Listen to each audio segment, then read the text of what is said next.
di PowerPoint, andai kata di antara kalian nanti pengen tanya di tengah-tengah sesi saya menjelaskan, silahkan angkat tangan, nanti akan langsung sesi diskusi aja. Tetapi kalau enggak ya nanti akan di akhir saya melakukan presentasi, nanti akan ada sesi tanya jawab.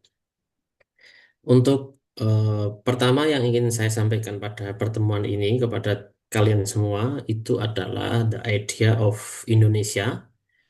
Itu adalah buku karya dari Robert Edward Elson atau Rob Elson. Kenapa buku ini?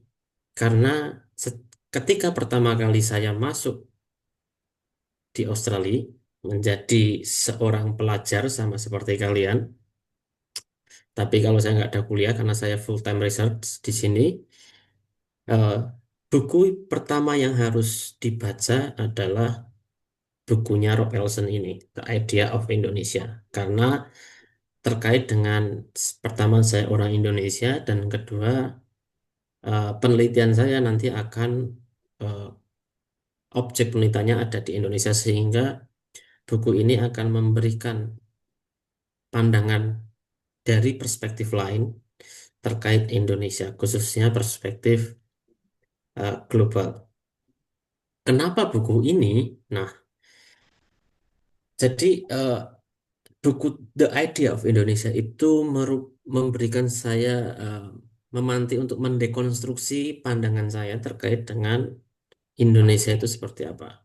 Karena di Indonesia seperti yang kita tahu atau yang saya alami secara personal, ada banyak narasi hegemonik yang itu mungkin seakan-akan benar tetapi belum tentu benar sepenuhnya atau bisa dibilang mitos. Contoh hal paling sederhana, kalian bisa lihat di dalam tabel yang saya buat, narasi ekonomi seperti Indonesia kaya sumber daya alam. Kalian pasti sering dengar ini. Ada kekayaan apa alam, tambang, laut, minyak, gas, dan lain sebagainya. Nah, kenapa ini saya katakan mitos? Ya tidak sepenuhnya mitos memang, cuma terkadang banyak narasi hegemonik yang menjelaskan kaya kekayaan SDA-nya Indonesia itu berlimpah-limpah. Padahal ketika melihat atau membandingkan dengan negara lain, ya sebenarnya di negara lain pun juga banyak. Misalkan kayak minyak, Brunei itu kaya banget akan minyak, sumber minyak. Atau mungkin di Qatar, udah jelas-jelas kita tahu. Minyaknya banyak, banget. Yo, nggak kaya-kaya banget. Atau mungkin gas, tambang itu juga semua hampir, ya nggak semua sih, tapi banyak negara yang juga punya hal seperti itu. Bahkan ada pepatah batu dan kayu pun jadi apa tanaman ketika di lagunya Koes Plus atau siapa itu. Untuk narasi-narasi itu sampai dalam sebuah lagu untuk ya dan dipelihara oleh masyarakat Indonesia dan digunakan oleh para politisi atau mungkin nasionalis untuk menunjukkan bahwa Indonesia itu sangat luar biasa. Sedangkan faktanya ketimpangan ekonomi atau pengelolaannya itu kerap dikontrol oleh oligarki atau perusahaan asing. Contoh sederhananya narasi di era Jokowi bahwa Freeport itu sudah diakuisisi Indonesia eh, kepemilikan sahamnya lebih dari 50%. Fakta di lapangannya yang mengelola itu, yang ngeruk itu tetap perusahaan asing. Dalam hal ini China dulu apa mungkin Amerika, tetapi sekarang pindah di Cina, perusahaan Cina. Bahkan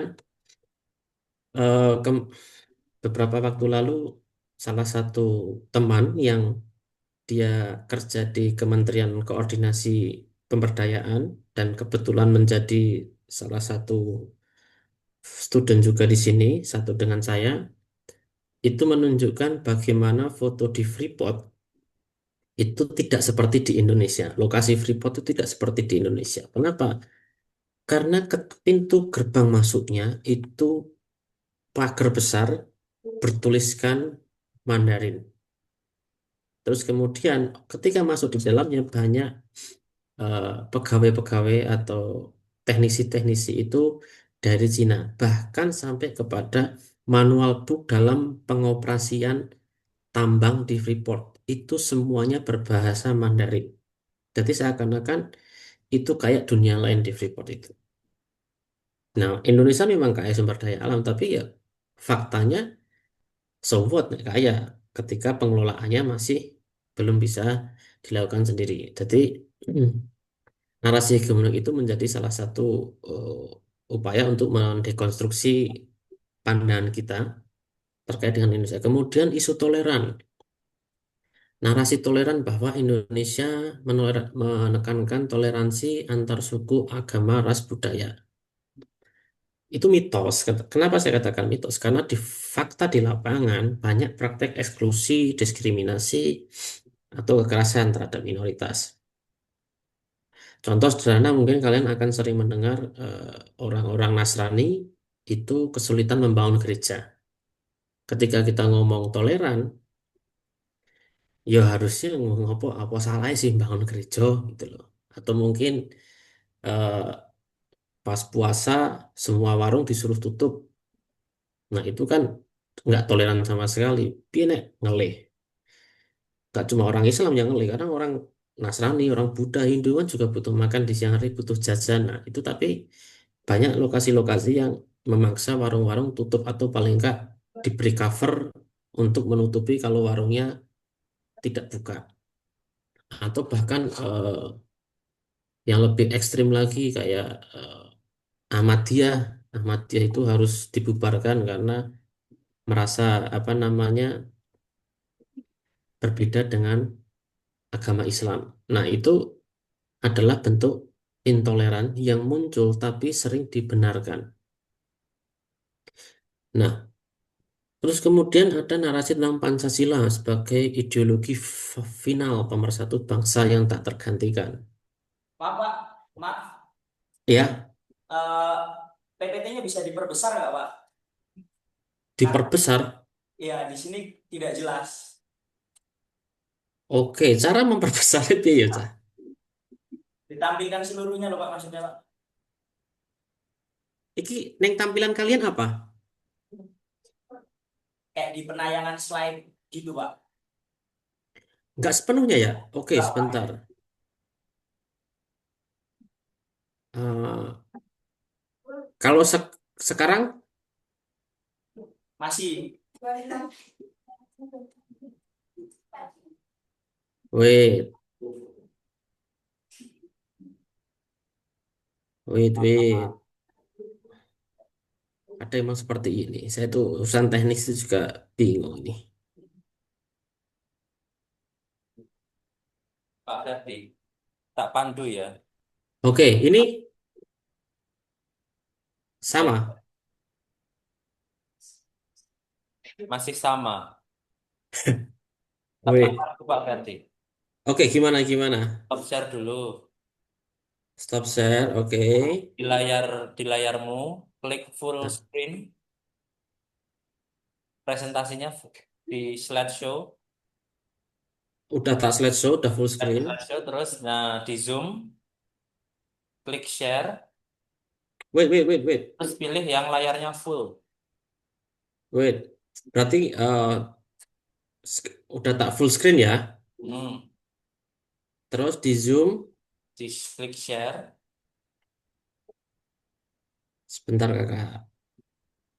pilih yang layarnya paling besar, yang Aku tuh pakai 3 layar tadi agak bingung nih. Iya, kalau S3 di Australia dapat komputer sendiri 3 layar. Nah, Komputer. Oh gini. Sorry rada gaptek aku. Presentasi. Soalnya layarnya ono telu cah. Papat karo laptop. Tadi aku bingung aku anu. Iki kelihatan semua ya Isan ya? nggak jelas, Pak, ya. Oke, sorry masalah teknis. Aku rada gaptek tenan nih. Isin aku sebagai generasi muda gaptek.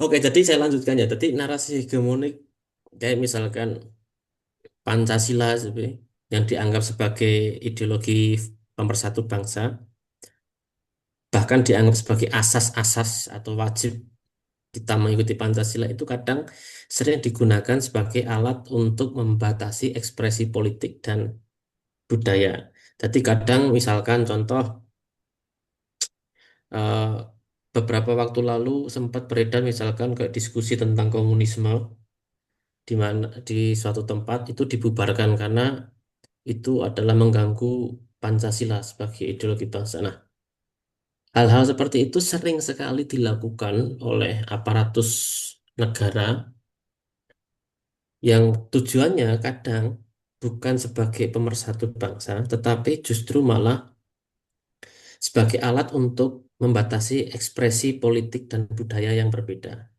Nah, ini sering sering sekali kita lihat misalkan kayak ekspresi-ekspresi pinggiran, misalkan kayak contoh di suku-suku tertentu atau enggak jauh-jauh lah di Jawa sendiri, Surakarta mungkin banyak orang yang punya aliran kepercayaan, contoh kejawen, itu kadang dianggap melanggar sila pertama, ketuhanan yang Maha Esa. Karena di dalam Pancasila, itu sila pertama ketuhanan yang Maha Esa itu diejawantahkan secara literal bahwa Indonesia itu wajib punya agama dan agama itu harus dari 6 agama yang sudah ditentukan oleh negara. Islam, Katolik, Hindu, Buddha, Konghucu itu. Sedangkan ketika ada yang lain itu seakan-akan mereka itu melanggar Pancasila. Makanya apalagi di era Soeharto. Pada era Soeharto itu sangat kencang sekali Pancasila itu menjadi alat untuk membatasi ekspresi politik dan budaya. Jadi tidak heran ketika kita banyak melihat orang-orang tua, khususnya orang tua ya, kalau KTP-nya Islam tapi orang sholat atau orang Jumatan, bisa jadi mereka KTP-nya Islam hanya untuk sebagai bentuk keterpaksaan mereka dalam menjadi warga negara Indonesia sing harus beragama. Makanya nek misalkan delok wong mbah-mbah ngopo ora Jumatan atau sholat dan lain sebagainya itu ya mungkin eh, apa kepercayaannya mereka beda. Tapi kalau anak muda nggak sholat atau nggak Jumatan ya mungkin beda kasus ya. Wis, lagi malas apa piye ngono kuwi. Cuma terkadang yang menjadi poin pada narasi hegemonik di Pancasila ini sering sekali Pancasila digunakan oleh para politisi atau oleh negara untuk mengontrol tindakan-tindakan yang sekiranya atau gerakan-gerakan yang akan menentang sistem pemerintahan yang sudah ada. Terus ada lagi narasi terkait dengan negara maritim. Ada lagu nenek moyangku seorang pelaut. Ini adalah hal tidak logis atau dalam arti ini sangat-sangat mitos sekali. Kenapa? Meskipun narasinya itu Indonesia negara maritim karena terdiri dari berbagai pulau, dikelilingi oleh lautan luas, banyak ikan-ikan, tapi faktanya kehidupan masyarakat pesisir itu terabaikan. Justru pemerintah bukanlah meningkatkan kualitas hidup mereka atau kesejahteraan orang-orang pesisir, bahkan mereka terpaksa tergusur oleh pariwisata atau industri-industri yang dianggap negara itu lebih menguntungkan. Kalau kalian mengenal suku Bajo ya, suku Bajo itu salah satu suku yang bukan cukup terkenal, tapi sangat terkenal di belahan dunia karena dia adalah Sinomads atau suku yang di lautan, mereka adalah orang yang hidup di laut. Justru mereka itu terpinggirkan oleh negara saat ini. Mereka yang hidupnya itu harusnya di atas laut, di atas kapal, tetapi dipaksa oleh negara untuk hidup di daratan karena kalau di kapal nanti tidak bisa disensus. tidak jelas alamat KTP-nya di mana. Kadang dia di Pulau Jawa, kadang di Sulawesi, kadang di Sumatera, dan lain sebagainya. Nah, itu makanya negara maritim, narasi negara maritim itu mitos yang sering digunakan, narasi hegemoni yang sering digunakan oleh pemerintah yang tujuannya untuk apa meningkatkan rasa kebanggaan sebagai warga Indonesia bahwa ini adalah negara maritim, negara besar. Tetapi kalau melihat fakta di lapangannya justru berkebalikan. Terus ada narasi ramah dan gotong royong. Ini konsep ideal sebagai masyarakat, mitosnya ya konsep ideal sebagai masyarakat kolektif dan penuh solidaritas. Ini dipakai di era zaman Pak Soekarno dan Soeharto ya pada khususnya untuk menunjukkan bahwa negara itu nggak perlu hadir. Kamu yo apa jenenge yo kue nek susah yo tonggomu lah sing ngewangi dan lain sebagainya. Jadi secara fakta ketimpangan struktural, sosial, marginalisasi itu dibalut dengan mitos bahwa masyarakat kolektif dan penuh solidaritas. Terus ada lagi yang terbaru narasi hegemoni yang menurut saya sangat tidak masuk akal, ya bukan tidak masuk akal, ya, tapi sangat menjerumuskan adalah UMKM adalah sumber ekonomi negara. Wah itu bahaya sekali itu. Dalam hal itu bahayanya adalah narasi itu seakan-akan digulirkan untuk menjelaskan bahwa UMKM itu bagus. UMKM itu membantu pemerintah menyelesaikan masalah di sektor ekonomi. Tetapi ketika kita melihat faktanya, kenapa banyak UMKM? Itu karena lowongan pekerjaannya sedikit. Jadi bukan lagi gotong royong lagi yang digulirkan saat ini, tapi jadilah UMKM, jadilah pebisnis. Itu karena lowongan pekerjaan, ketersediaan pekerjaan di Indonesia itu tidak sebanding dengan jumlah populasi yang ada. Makanya narasi UMKM itu penopang perekonomian Indonesia itu tujuannya adalah ya menegoro kira perlu banget-banget lah mikir ke lowongan pekerjaan. Kalau kowe gawe bisnis dewi, usaha dewi, tapi tahu-tahu nanti kalau bisnismu maju dikenai pajak dan lain sebagainya. Nah, itulah cara negara bekerja, khususnya di Indonesia saat ini. Lalu, kenapa buku The Idea of Indonesia? Nah, ini tujuannya untuk memahami bagaimana Indonesia sebagai konstruksi historis, politis, dan kultural dalam wacana nation building. Nation building itu pembangunan negara dari perspektif netral.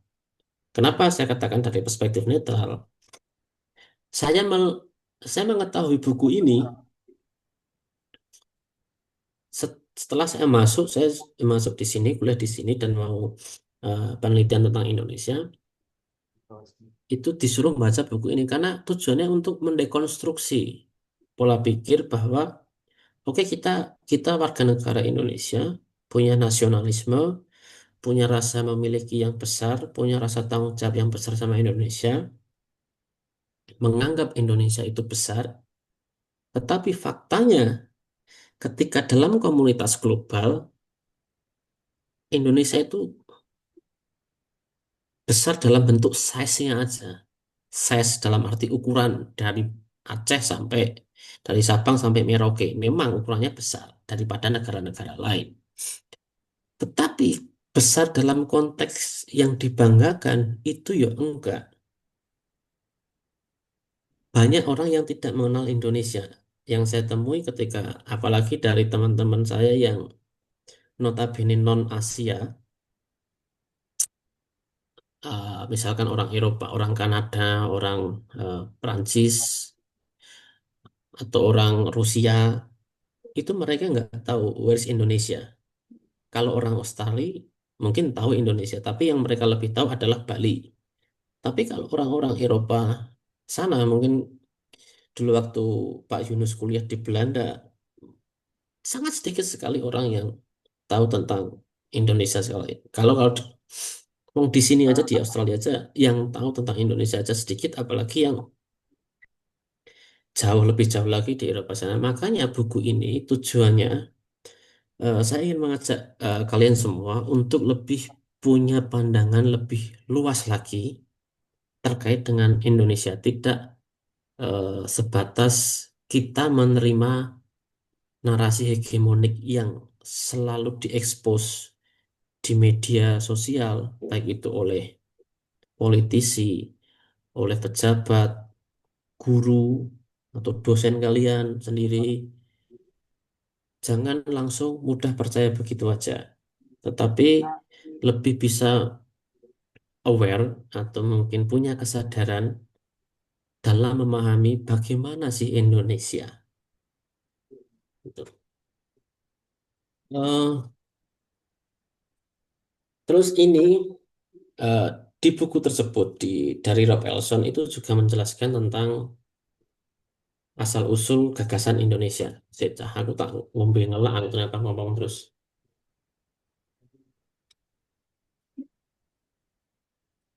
Jadi terkait asal-usul gagasan Indonesia itu bermula dari George Samuel Windsor Earl. Itu tahun 1845. Indonesia belum ada itu. Itu pun di Simbah George ini menggunakan istilah Indonesia untuk kategori etnografis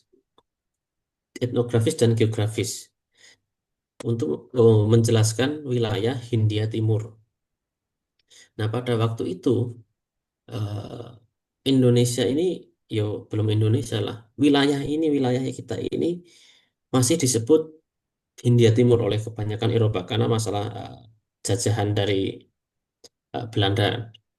Nah, lalu di 1850 Richardson Logan itu memperkenalkan istilah Indonesia secara geografis dalam jurnal akademik di Southeast Asia. Jadi mulai penggunaan istilah Indonesia itu mulai digunakan, tetapi dalam konteks geografis, bukan konteks nasionalisme atau sebuah negara. Karena Indonesia belum ada dalam dalam masa itu, masih Jawa, Sumatera, Kalimantan, Sulawesi, Papua, itu.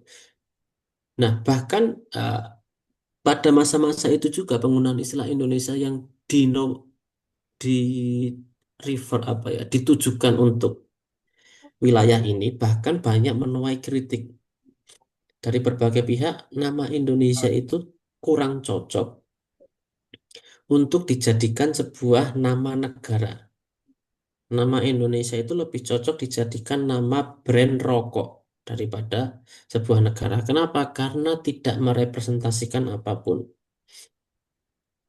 Jadi Indonesia itu tidak merepresentasikan apapun dalam arti kalau kita melihat dari Sabang sampai Merauke dengan populasi yang beragam, diversitasnya tinggi, suku, bahasa, budayanya itu beda kabeh, itu tidak bisa tercover dalam satu nama Indonesia. Makanya namanya penuh perdebatan penggunaan istilah Indonesia ini. Tetapi namanya istilah Indonesia itu terus bergulir digunakan sampai di eh, tahun 1908 itu Budi Utomo, organisasi pertama Hindia Belanda, itu mereka masih menggunakan nasionalisme itu berdasarkan etnis Jawa. Nah, dari Budi Utomo ini kan organisasi para pelajar-pelajar eh, Jawa yang kuliah di Belanda ya. Terus mereka menggunakan eh, istilahnya memunculkan nasionalisme itu ya, tapi belum belum menjelaskan Indonesia itu sebagai sebuah negara. Dan di 1913 sampai 1915 pelajar Hindia Belanda itu mulai mengganti istilah Indich dengan Indonesia dalam tulisan dan organisasi. Dan Indonesia itu sebagai identitas politik baru. Nah, ini mulai kesadaran nasionalisme dari para pelajar-pelajar Indonesia yang ada di luar negeri. Jadi dulunya istilah Indis, Indis atau apa Pak Yunus mungkin bisa lebih jelas menjelaskan karena itu di Belanda bahasa Belanda ya dalam pronounce-nya itu mulai digantikan dengan Indonesia dalam tulisan-tulisan atau mungkin dalam nama organisasi, tetapi ya eh, kembali lagi ini masih sebagai langkah awal. Indonesia itu mulai istilah Indonesia mulai digunakan dalam sebuah identitas politik. Nah, di 1925 itu Perhimpunan Indonesia itu baru resmi menggunakan nama Indonesia sebagai simbol perjuangan kemerdekaan. Sehingga di 1928 terjadilah Sumpah Pemuda. Nah, Sumpah Pemuda ini menjadi sebuah milestone para pejuang atau para nasionalisme Indonesia itu melakukan konsolidasi simbolik identitas kebangsaan yang dulunya itu organisasi-organisasi terpecah kayak Jong Java, Jong Sumatera, Jong Sunda, Jong Celebes dan lain sebagainya. Itu mereka masih membawa etnisitas mereka sendiri sehingga pada Sumpah Pemuda ini mereka melakukan konsolidasi untuk membentuk identitas kebangsaan. Dan ini luar biasanya Indonesia karena bisa menyatukan berbagai apa namanya keberagaman. Tetapi perlu diingat dalam proses penyatuan ini di Sumpah Pemuda, kalau dari kacamatanya Rob Elson, The Idea of Indonesia, sebenarnya tidak mulus-mulus amat.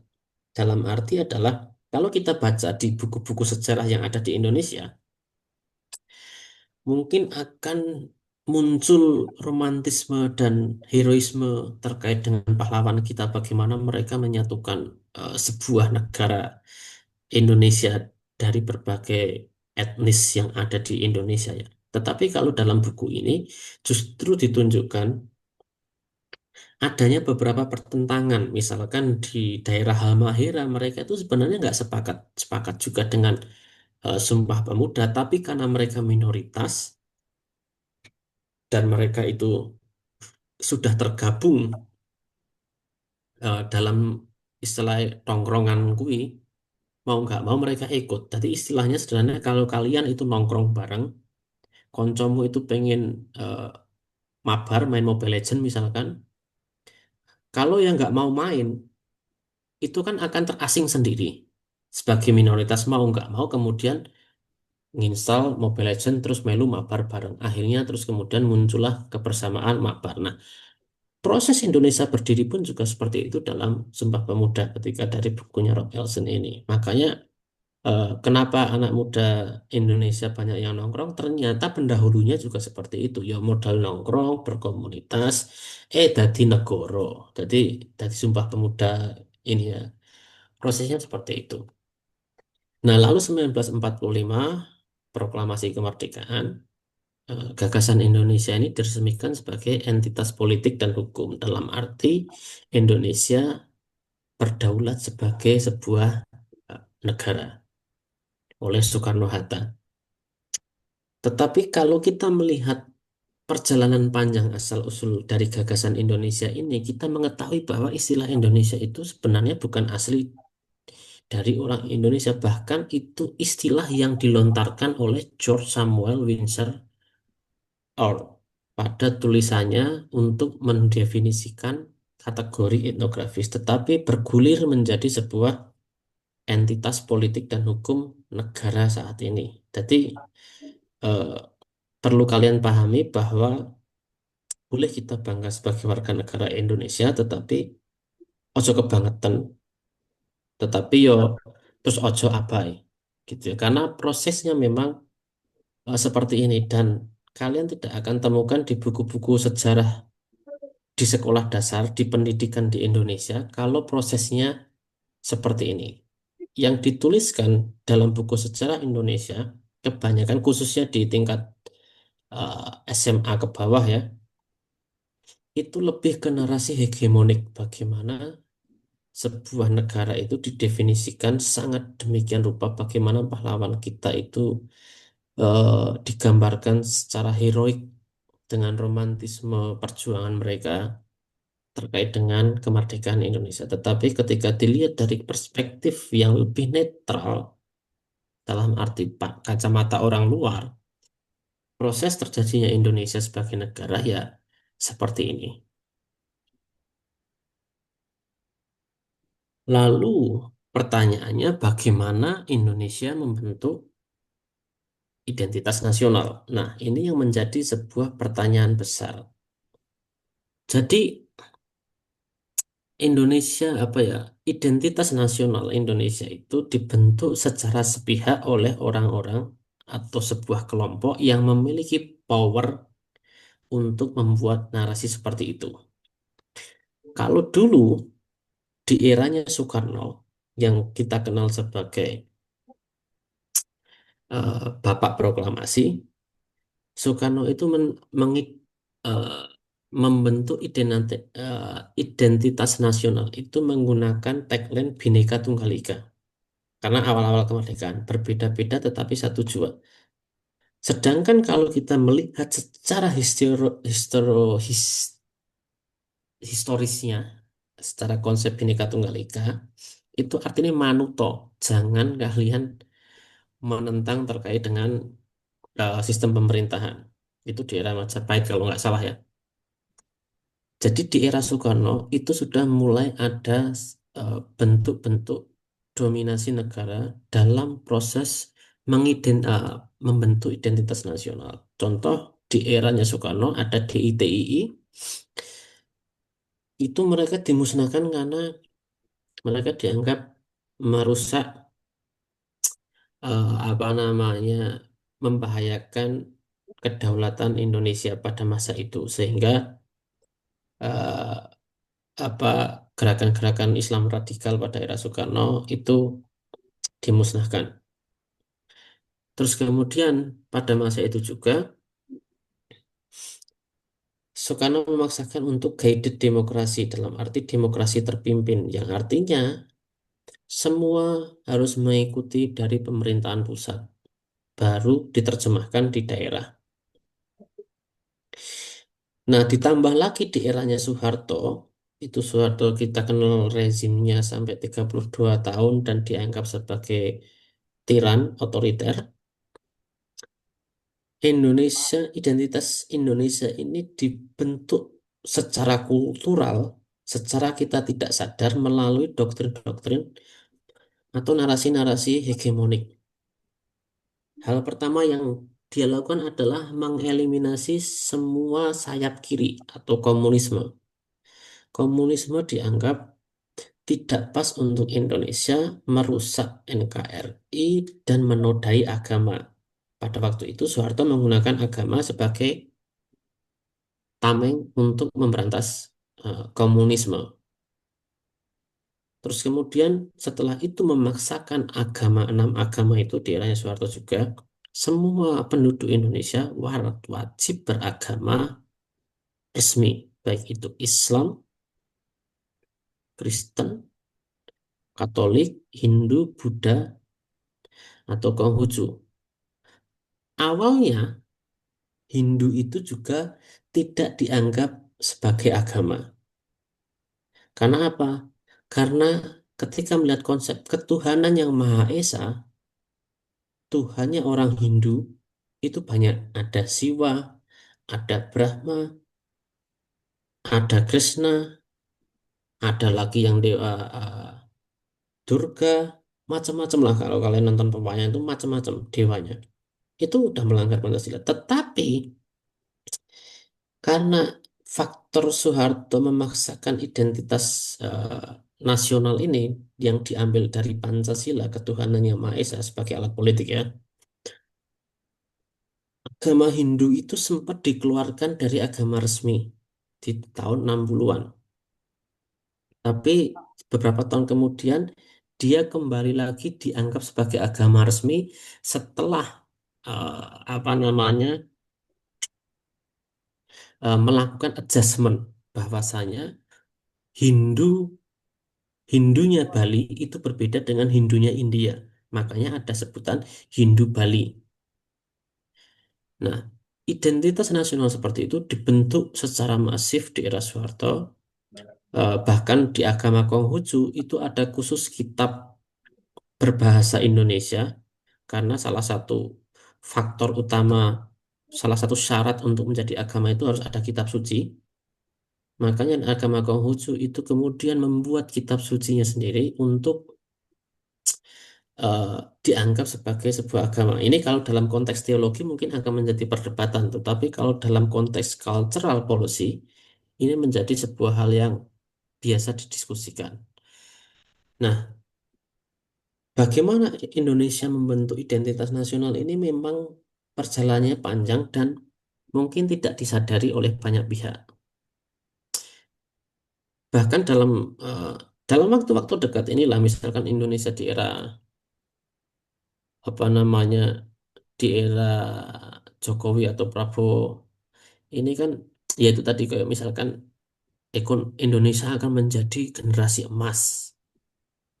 Percayakah kalian Indonesia menjadi generasi emas di 2045? Nah, itu adalah narasi hegemonik yang dimunculkan oleh negara untuk dipahami atau untuk diinternalisasi oleh masyarakatnya. Kemudian Pak Wapres kita, Gibran Rakabuming Raka, itu membuat video YouTube tentang bonus demografi. Dari situ kan itu juga upaya dalam membentuk identitasnya. Cuma masih banyak pihak juga yang memberikan kontra. Kalau dulu, kalau di era Soeharto, orang nggak berani berpendapat berbeda dengan pemerintah karena ancamannya langsung mati nyawa. Tetapi kalau sekarang karena lebih longgar, meskipun nggak longgar amat, nggak tahu ya sampai mati atau enggak. Tetapi banyak upaya apa pemunculan kontradiksi apa perlawanan-perlawanan yang mungkin meskipun munculnya hanya di media sosial, tetapi itu memberikan ruang untuk diskusi, untuk menelaah bagaimana Indonesia itu membentuk identitas nasional. Nah, dalam hal ini yang ingin saya tekankan adalah bagaimana kita dalam bukunya Rob Elson ini, The Idea of Indonesia, memahami Indonesia itu jangan hanya sebatas kepada apa yang kita dengar dari orang lain. Seperti halnya kalian ketika melihat konten TikTok atau YouTube jackpot 100 juta, ya terus jangan kalian ikut judi online. Ya, tapi kalian perlu telaah lagi terkait dengan fenomena apa ya, fakta-fakta di lapangan seperti apa kejadiannya, apa namanya, se- kalian evaluasi secara kritis apakah itu memang benar-benar atau tidak, kayak seperti yang UMKM itu menjadi sebuah penopang apa namanya, eh, penopang ekonomi Indonesia, kita harus berterima kasih pada UMKM. Itu adalah banyaknya UMKM itu adalah bukti dari negara tidak hadir ke masyarakatnya dalam memberikan apa lowongan pekerjaan. Nah, itu yang perlu eh, dipahami ketika kita melihat Indonesia itu dalam perspektif yang lebih netral, bukan sebagai entitas yang menerima doktrin terus-menerus. Nah, lalu siapa yang berhak mendefinisikan Indonesia? Ini adalah pertanyaan untuk semua pihak. Siapa yang berhak? Apakah negara? Apakah korporat? Apakah sekolah? Atau apakah diri kita sendiri? Nah, ini yang perlu kita evaluasi secara bersama. Siapakah yang berhak? Karena sejauh ini, secara tidak langsung kita didikte oleh narasi-narasi tersebut sehingga memunculkan persepsi bahwa A itu benar, B itu salah. Nah, itulah kenapa tujuan kita semua itu belajar, tujuannya sekolah, supaya untuk bisa salah satunya mendefinisikan Indonesia ke konteks yang lebih baik lagi ke depannya. Nah, mungkin dari sini ada yang ingin kalian tanyakan. Kita masuk sesi tanya jawab.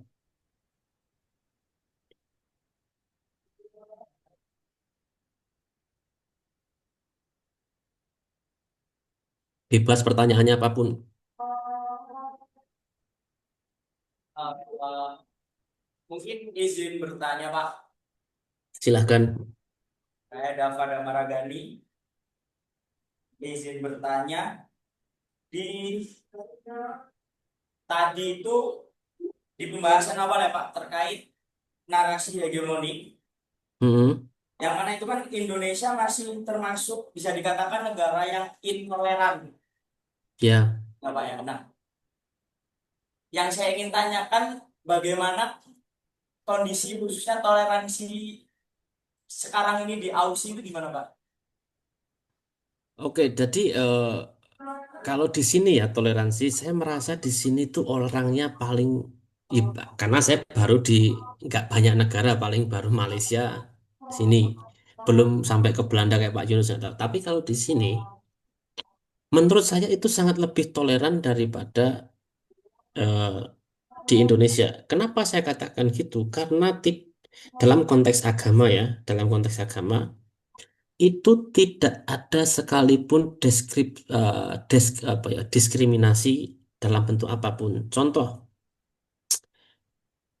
orang kalau mau ya sholat ya sholat, ibadah ya ibadah, mendirikan bangunan ya mendirikan bangunan, misalkan gereja atau masjid, itu silakan. Tetapi syaratnya adalah sesuai dengan hukum yang berlaku. Dan di sini hukumnya sangat ketat. Jadi yang saya membedakan di sini adalah karena hukumnya itu sangat apa ya, diterapkan sangat baik, sehingga toleransi itu muncul. Jadi misalkan gini, memang di sini nggak ada azan, suara azan tuh nggak ada. Yang ada cuma eh, nek suara azanku ya suka HP, eh, ada nanti notifikasi. Tetapi yo kalau mau misalkan mau sholat, ada pihak atau mungkin di tempat-tempat tertentu itu biasanya menyediakan ruang itu multifungsi, multiguna. Dalam arti, yo iso tok nggo sholat, iso tok nggo misalkan nggo ngibadah atau nggo menyusui atau apa. Memang terkesan mungkin bagi sebagian pihak itu didiskreditkan. Tetapi kalau menurut saya, orang sini nggak merasa mendiskreditkan atau mendiskriminasikan hal-hal tersebut. Tetapi memang ruang yang tersedia cuma itu dan itu bisa digunakan untuk semua pihak. Dan yang paling jelas bentuk toleransi yang paling jelas ya, kalau nggak ngomongin agama, di sini hidup sebagai difabel itu sangat-sangat diperhatikan. Dalam arti contoh, semua jalan itu ada khusus untuk difabel. Parkiran mobil itu ada khusus untuk difabel. Ketika ada orang yang non difabel contohnya, nggak punya toleransi, dia parkir sembarangan di tempat difabel, dendanya sangat besar. Dendanya satu, itulah parkir parkir sembarangan di tempat difabel itu dendanya bisa 6.600.000 untuk parkir sembarangan di tempat difabel, karena itu bentuk bagian toleransi, kita mentoleransi orang-orang dengan kebutuhan khusus. Terlebih lagi agama, memang agama di negara-negara maju pada khususnya di Australia itu nggak menjadi poin utama atau hal yang diperdebatkan, karena itu isu personal. Dalam arti itu individualmu dengan Tuhanmu, bukan isu negara tidak akan intervensi. Jadi misalkan kalau kemarin ada sempat demo masalah ada yang mencoba untuk memaksakan memakai apa untuk memaksakan sekolah itu menggunakan jilbab yang beragama Islam. Ada sempat wacana seperti itu di Melbourne. Itu langsung ditolak. Yang nolak nggak cuma orang Australia, tetapi juga orang Islamnya. Jadi dalam arti adalah, ya kamu kalau mau Australia itu kebanyakan menjadi tujuan para orang-orang imigran, tujuan imigran ya, karena di sini hidupnya sangat utopis dalam arti uripmu nang kene penak, penak banget. Itu mereka ditolak karena ini bukan negara Islam dan ini bukan negara Kristen, ini bukan negara yang menganut pada agama tertentu, sehingga yang ditekankan adalah keadilan sosial bagi seluruh rakyat Australia. Makanya saya merasa keadilan itu sangat jelas banget terlihat di sini. Tidak ada isu toleransi. Sedangkan beberapa kasus di Indonesia, contoh saya kemarin ketemu dengan apa aliran Sabto Darmo, orang yang beragama bukan beragama tapi dianggap beraliran kepercayaan Sabto Darmo, mereka ibadahnya itu dia tidak ada dalam agama resmi, tapi dia di luar agama resmi. Mereka itu kadang mencapai pada titik dilematis karena mereka ada kepercayaan, suatu kepercayaan, bukan Sabto Dharma atau apa ya saya lupa, salah satu aliran kepercayaan lah di Jogja. Mereka itu percaya mereka beribadah di sendang, suatu sendang. Nah, kan cara ibadah mereka itu pakai dupa, pakai menyan, pakai sesajen lah intinya. Mereka percaya pada Tuhan yang Maha Esa, tetapi mereka bukan Islam, mereka bukan Kristen, bukan Hindu, bukan Buddha, bukan Konghucu. Mereka punya kepercayaan mereka masih sendiri. Tetapi saat mereka beribadah, tempat ibadahnya itu dirusak oleh warga karena merasa itu dinilai syirik atau bid'ah. Nah, hal seperti itu tuh banyak terjadi di Indonesia. Dalam satu bagian dari riset saya nanti akan ada seperti itu. Tetapi itu sering di cover dengan Indonesia itu toleran, menjunjung tinggi toleransi, terus kemudian ada forum kerukunan umat beragama. Itu hal yang paling gak jelas menurutku. Ada forum kerukunan umat beragama. Berarti ada yang tidak rukun sehingga ada forum kerukunan itu kan. Dan di sisi lain, di dalam forum kerukunan umat beragama itu, mereka tidak melibatkan para penghayat kepercayaan yang ada di Indonesia. Contoh, ya agama kepercayaan Sabto Darmo atau kalian kenal Mbak Rara Pawanghujan. Mbak Rara Pawanghujan itu kan mereka dia kan punya kepercayaannya sendiri di luar kepercayaan orang lain. Nah, itu kalau kita share ke masyarakat itu banyak yang belum siap karena ada diskriminasi. Contoh di pihak sekolah, contoh di sekolah itu ada anak yang dia aliran kepercayaan Sabto Darmo, dia tidak lulus sekolah karena mata pelajaran agama. Dia harus mengambil salah satu agama resmi, padahal di rumahnya tidak diajari agama resmi itu karena kepercayaannya memang nggak beda. Makanya itu banyak terjadi di Indonesia dan mungkin tidak terblow up oleh media karena dianggap sebagai eh, apa namanya berita kecil. Sedangkan di sini sejauh ini tidak ada yang menanyakan agamamu apa, tetapi kalau misalkan mereka tahu agamamu apa, mereka akan memberikan waktu untuk melakukan ibadah. Jadi contoh sederhana kemarin saya sempat bekerja di satu perusahaan, istilahnya kayak ngisi waktu luang lah. Itu ada waktunya sholat Idul Fitri. Tapi pas jamku kerja itu pas sholat Idul Fitri. Jadi saya mau nggak mau, bukan mau nggak mau, atasan saya itu memberikan izin saya untuk sholat Idul Fitri, tetapi habis sholat Idul Fitri saya harus lanjut lagi untuk bekerja. Nah, mungkin bagi sebagian orang Indonesia itu dianggap, wah, mosok ora toleran, mosok ora playful. Nah, tetapi mereka melihat bukan kepada konsep itunya, tetapi esensi beragamanya. Oh, yang penting ibadahmu butuh berapa menit? Ibadahmu butuhnya 2 jam, ya wes setelah 2 jam selesai, kembali lagi ke aktivitas. Nah, itulah bentuk toleran yang saya anggap itu eh, bagus di sini. tidak ada diskriminasi. Meskipun untuk beberapa hal kadang saya culture shock karena mau nggak mau setelah sholat id aku kembali bekerja lagi. Tapi ya mau gimana lagi, Mang. Hidup di negara orang dengan minoritas, sebagai minoritas maksudnya ya seperti itu. Ada yang lain? Berarti bisa dikatakan kondisi hukum di Indonesia yang mungkin masih kurang dengan adanya keadilan itu juga mempengaruhi banyaknya narasi hegemonik yang tidak tercapai ya Pak ya.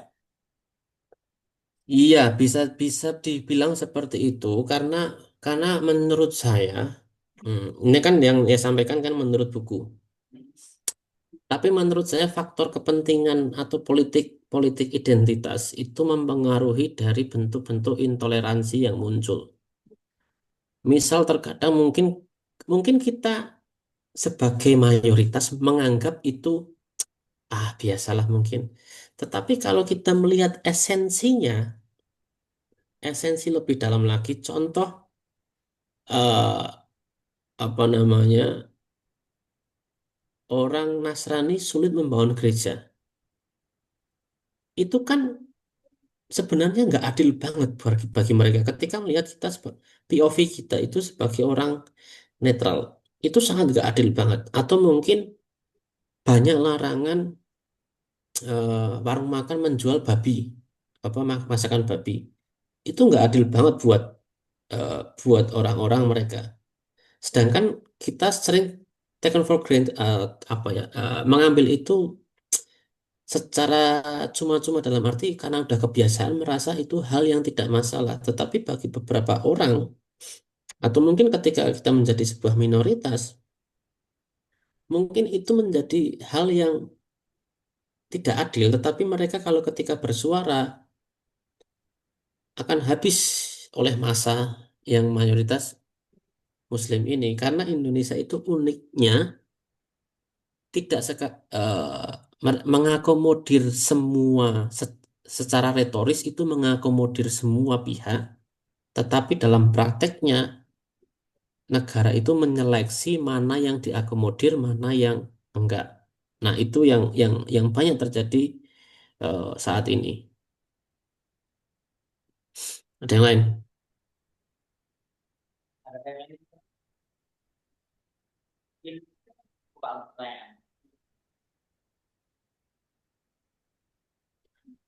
Belum ada pertanyaan lagi. Belum ada? Belum.